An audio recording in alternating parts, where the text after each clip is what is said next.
Hi guys, how's this stitching? I'm Tatiana and I finished my Vyshyvanka. This is my Flosstube number 34, and usually I started with my cross stitch, as I do a lot of cross stitch, as you know, but today I want to start with a big, huge finish that is just in front of you because I'm so proud of it and I'm eager to share with you. So this Vyshyvanka is a traditional embroidered Ukrainian shirt, for those of you who doesn't know what it is. But if you're here on my channel, you probably already seen many times me showing my hand embroidered shirt. So here's a new one. Look at her. I finished her. So I stitched her on Ukrainian fabric, which is 50% linen, 50% cotton.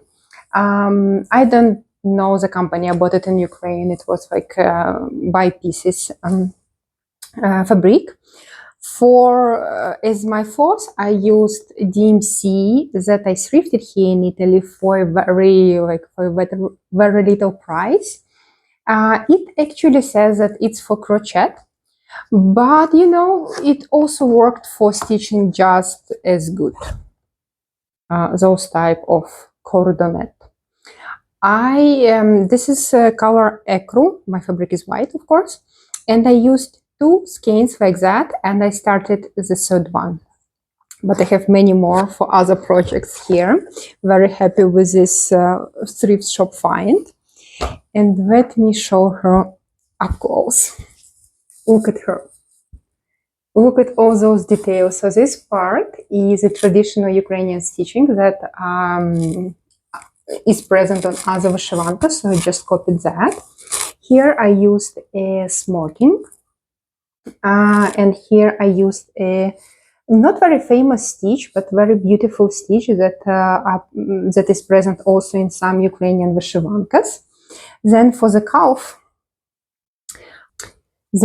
is made with also smoking and stitching over smoking, decorative edge, and yeah, all the everything done by hand. So also stitching the pattern like the Vyshyvanka together, also done by hands. Here are some tassels and stitching in front also. Yeah, I'm so happy. I'm so happy that I finished her, and yeah. Right in time before traveling to Ukraine, I will be showing her off, of course. I'm gonna wear it, and I'm so happy. I'm so happy to have another Vyshyvanka in my wardrobe. And the color palette of this one is really tender and soft, and I really like it. Yeah, so combination of white fabric and ecru color gives this nice effect. And it has a long normal sleeve. You know, sleeves are normal, lengthwise, very wide, as you can see. It took me a lot of stitching to finish this calf. I stitched in total. I stitched the Vyshyvanka 1.5 years. I started her on March 2024. Of course, I didn't stitch every day on her. I have tons of other projects. But yeah, meanwhile, I stitched another Vyshyvanka for Defender. I finished a male Vyshyvanka as well. So it took time, but it's finished, and now I'm so happy. What I wanted to say is that at the beginning of previous century, it was a fashion in Ukraine to wear Vyshyvanka like this, you know. Putting up the calf up to the mid end and putting the sleeve over it like this. So this was a fashion 100 years ago, and I want to wear it today because it's very hot in Italy, and even this fabric is breezy and very natural, but this heat that we have in Italy, it's hot. So I will put it like that. I stay in her for the rest of my Flosstube, showing my other projects, and I'm enjoying, and I hope you also enjoy looking at this beautiful. Another thing about the neck. So I wanted to do a stitching over the neck. You see, it's also done as smoking, and I wanted to stitch over smoking. I tried several times. I tried different floss. I tried different number of floss, like many different options, and none of them work really. I unpick everything, and it just didn't meant for this Vyshyvanka. You know, like I'm combining this Vyshyvanka myself. There is no pattern, there is no pattern available. It's my creation using traditional elements of Ukrainian stitching. So it just didn't meant for this Vyshyvanka. Vyshyvanka has its character, and when I add elements, she tells me if she wants this element or not. So she didn't want any element on the neck. So neck is quite simple, just a stitching over here on the edge, and that's it. Yeah, it's finished. So happy. So guess what happened right before I finished this Vyshyvanka? You guessed it right. I studied another one. I started new Vyshyvanka that will be done of this fabric, which is Italian cotton, even weave. I don't remember the company, but so the actual Vyshyvanka, I just started it, and there is no stitching on actual Vyshyvanka. For now, what I'm doing swatches. I'm trying the pattern because I'm designing this pattern for this new Vyshyvanka completely myself. And a big announcement that is quite intriguing for me, that I want to design this pattern completely myself and release a pattern as a booklet. So you guys will have a chance in English, reading in English, to create your own Vyshyvanka, cross-stitched Vyshyvanka. I'm very excited about this idea because I love to share our traditional Ukrainian stitching to the whole world, and most of the resources for creating Vyshyvanka is in Ukrainian. Of course, we have tons of them. We have booklets, we have books, we have trainings, we have like online classes, in-person classes, everything in Ukrainian. And I know for most of you Ukrainian, maybe it's not the case to learn a language, but embroidered shirt is quite common in many traditional stitching over the world. So what I want to do, I want to create in English a pattern that will be not only for this particular Vyshyvanka, but be a guide for someone who wants to do embroidered blouse by themselves. Even using other designs, other patterns that you can apply on it, because after you know how to position it, you can position any design on Vyshyvanka. So it will be a different pattern, not like this. It will be a completely different style, and the name for it will be Southern Shore Embroidered Shirt. Yeah, I grew up on a shore, on a southern shore, next to the sea, that has seagulls, of course, and like blue sea and stuff. I will tell you more. Sorry for the mess. I will tell you more once I have stitched more. But if you guys are interested, follow along, and I hope in several months to release this pattern. Very excited, very excited. I'm so happy. I was thinking about that for maybe more than a year.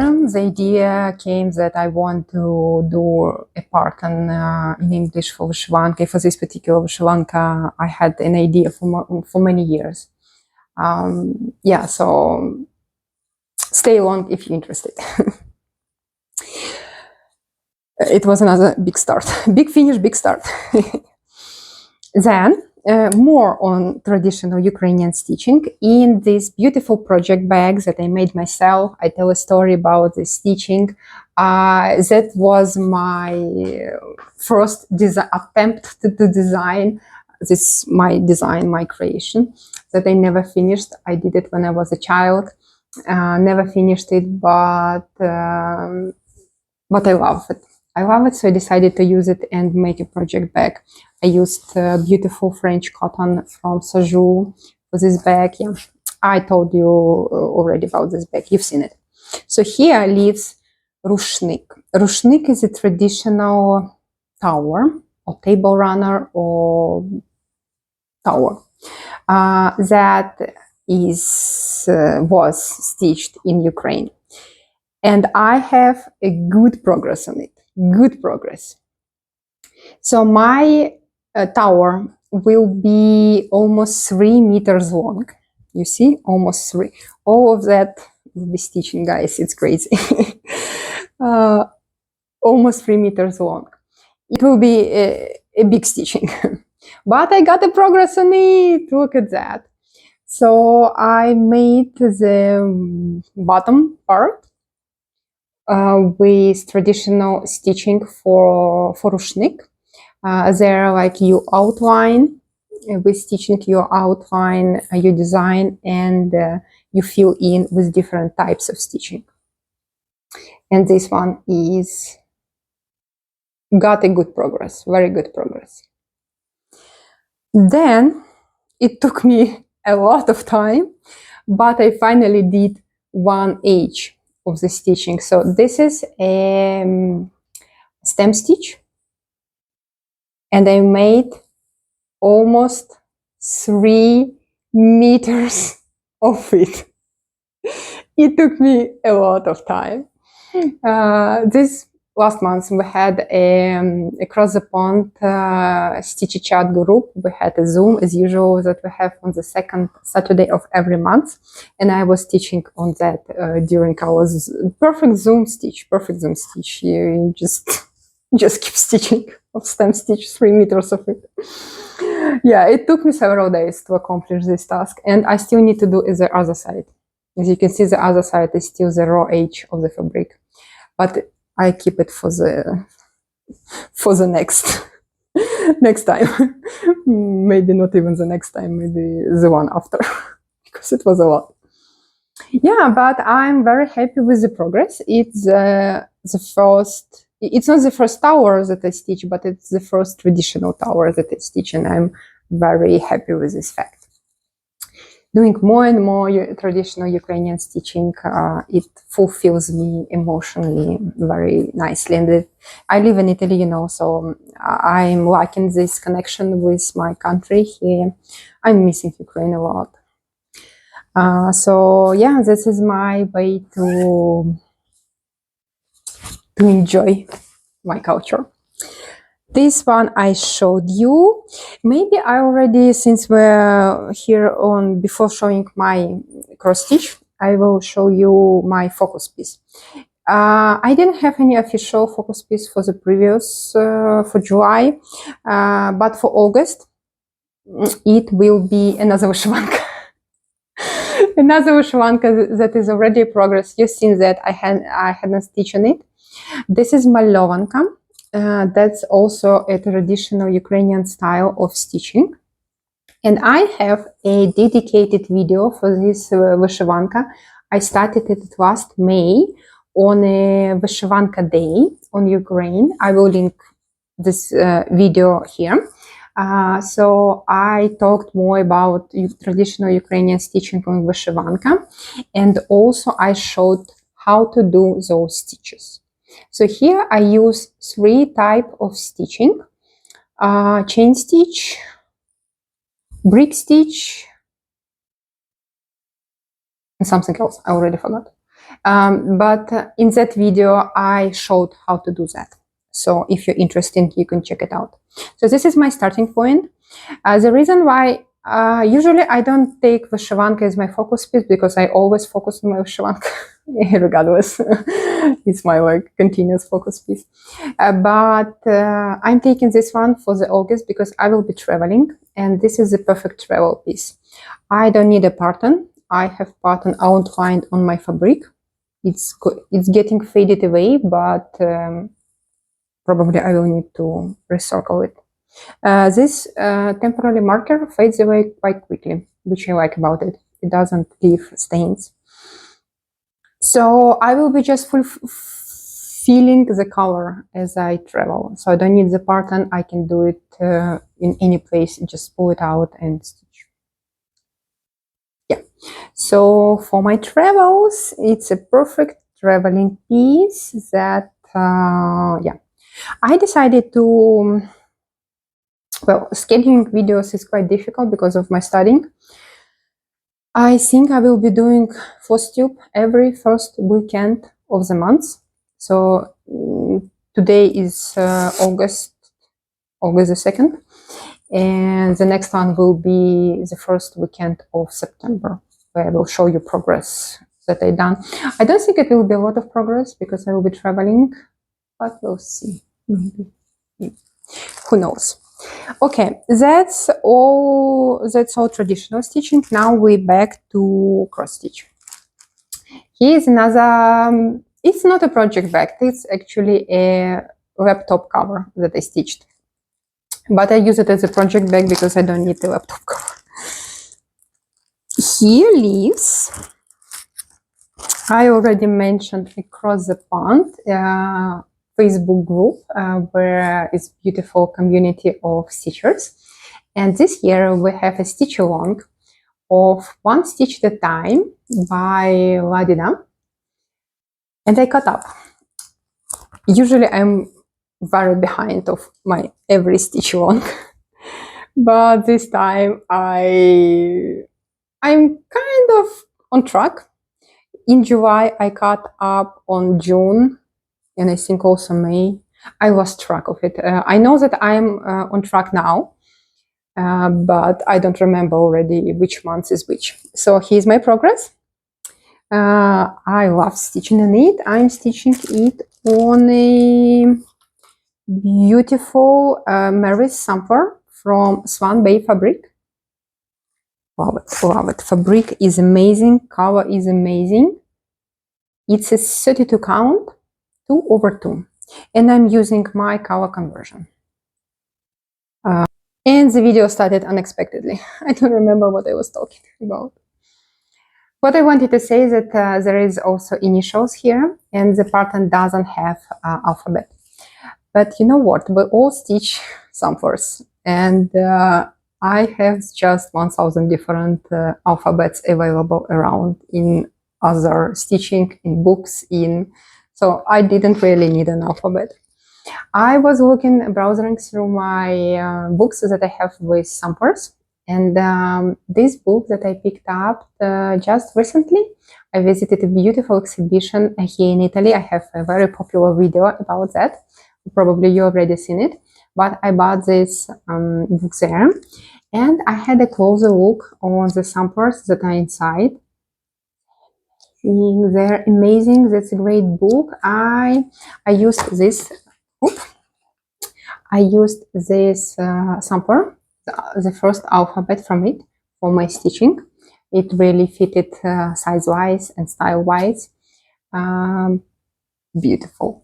This book is in Italian, but I had a look into it. So it was first originally published in English in UK. Those authors are artists, as far as I got, who work in a museum or art center that has those patterns available, like in their exhibition, and they made the pictures and they made like little information, like little story about those samplers. So if you're interested, I think you can find this book in English as well. Yeah, very beautiful one. If you're into samplers, I really highly recommend this one. It has amazing patterns. Beautiful. Like such a beautiful samplers. Here is Flowering Ukraine from Magic Twig. I bought it from Instagram. This designer. She's not really a designer. She is a producer of wooden bases for different designs. And I bought it from Instagram. They have many other also wooden base, and as far as I know, they also can make a custom one if you thinking to stitch some pattern on wood. So here's my wooden Ukraine. I stitched Kiev, those were already done. So each region of Ukraine can be taken out and cross-stitched. I'm changing the color palette because I want to use the colors that are appropriate for the region. And the new like sign, coat of arms, or what's it, herb? I don't know the word. The official sign of a region, the new one of Kiev region, is a white angel on the blue background. So I choose those colors. Yeah. I decided to stitch only, for now, only regions of Ukraine which I've traveled to. I traveled to many other regions, so I'm still in progress of that. But to finish this project, I would need to visit other regions as well, where I haven't been yet. Yeah, beautiful project, very happy with that. You know, I like to stitch in wood, and I also have one of the earliest video, one of the first video where I showed how I stitch on wood and a few tips on stitching on wood if you're interested. I'm not sure if that video is of high quality because it was one of my first videos and I'm still learning how to do all this art of blogger. So maybe it's not the perfect one, but if you're interested and curious about stitching on wood, you can check it out. I will link it. Another cross stitch, probably the final one, from Dimension. It's a kit I picked up in Ukraine using everything everything including in kit, code for, of course. And I wanted to finish it, but I didn't. This Vyshyvanka took so much of my time. This project lives in a project bag that I made myself, also stitching, sewing, everything done by me. And here is my progress. I don't know if you can see the black cat on it, but the moon is probably visible. Yeah, cute stitching. I won't be framing it. I think I will make another project bag with this stitching. Should be a cute addition to my collection. Yeah, cute one. Candidate for, it's already full of hair of my cat. Another candidate on to be finished soon. I'm trying to do more finishes this year. I want to at least do more finishes that I did starts this year, which I'm not there yet. Yeah, I just want to like focus more on some projects, so I want to lower down my whip count. Just an idea. It's not a set in stone rule. And by the way, spaghetti, well, cats, I stitch cat. I have a new kitten, which is not a small kitten anymore. He is growing very fast, very well. We got his metal external fixation removed just last week or so. So he's fully healed. His broken leg is fully healed and he's jumping, he's running, he's getting crazy over the house like a proper kitten, you know. Yeah, I probably already inserted a video of him. He was around, but I kicked him out because when I start moving with my hands, and he loves those tassels of my Vyshyvanka. When I was ironing my Vyshyvanka, he was all over around playing with those tassels, and I said, like, no, sorry. Sorry, you can play with anything in the house, but not my Vyshyvanka. I'm sorry. Yeah. So thank you so much, guys, for watching, and I will see you in the next one. Bye. Happy stitching.